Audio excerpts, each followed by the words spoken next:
Girlfriend আছে কার কার দেখি হাত তোলো। মাশাআল্লাহ, সাহস আছে ওদের, বুকের পাটা আছে। হাত নাও বেটা।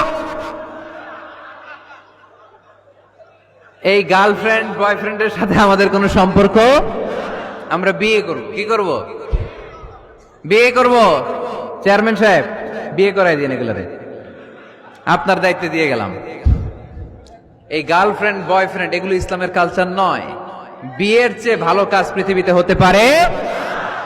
বিয়ে করতে গেলেই বাপে বলে আগে নিজের পায়ে দাঁড়া। তো এতদিন ও কার পায়ে দাঁড়াইছে? ছেলে মেয়েদেরকে সাহস দেন, ছেলেও পড়বে। ওই যে একজন চিল্লান দিয়ে উঠছে, ওর কমন পড়ছে, কমন পড়ছে। মাশাআল্লাহ।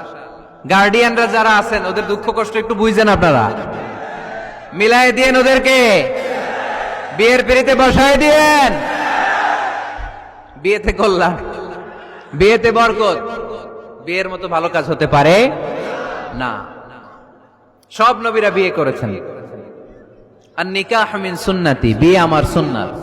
ফামান রাগিবা আন সুন্নতি ফালাইসা মিন্নি, যে আমার সুন্নতকে ভালোবাসে না সে আমার উম্মত হতে পারে না। বিয়েটাকে সহজ করে দেন। যেই সমাজে বিয়ে সহজ ওই সমাজে জিনা কঠিন, তাই না? যেই সমাজে জিনা সহজ ওই সমাজে বিয়ে কঠিন। আমাদের সমাজে জিনা করা সহজ, বিয়ে করতে লাগে 10 লাখ, জিনা করতে লাগে 1000। ঠিক কিনা?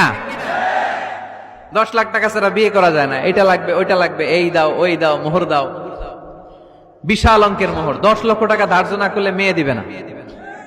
এরকম আছে না নাই? না, এগুলো আসলে ইসলামিক কালচার না। ছেলের বাবা মেয়ের বাবা উভয়কে আমি বলি বিয়েটা সহজ করে দেন, সহজ করে দেন। ছেলে পড়াশোনা করুক, সমস্যা নাই, মেয়েও পড়ুক, কিন্তু তারা পবিত্রভাবে তাদের সম্পর্ককে মেনটেন করুক। ঠিক কিনা? তাদের এই যৌবনের তাড়নায় যে পাপের সাথে জড়াবে তার পার্সেন্টেজ গুণা বাবা হিসেবে আপনার কাঁধেও আছে না নাই? এজন্য বাবারা সাবধান, মায়েরা সাবধান, বিয়েটাকে সহজ করেন। এই এলাকার যুব সংঘ যারা আছো, তোমরা একটা ক্যাম্পেইন করবা এই মাহফিলের পরে, টাইমলি ম্যারেজ ক্যাম্পেইন।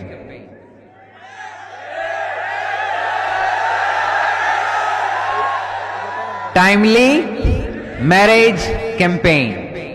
সময় মতো বিয়ে দিতে হবে, দেরি করা যাবে। বাপ মা বুঝে না, একজনকে হুজুর আব্বাই বুঝে না। গার্ডিয়ান যারা আছেন একটু সদয় হন। ওরা যে পাপের সাথে, পাপের রাস্তা যে ওরা চিনে যাচ্ছে, পাপের পথে যে জড়িয়ে যাচ্ছে, আল্লাহর সুপ্রিম কোর্টের কাঠগড়ায় আসামি করে আল্লাহ সেদিন আপনারে দাঁড় করাবে।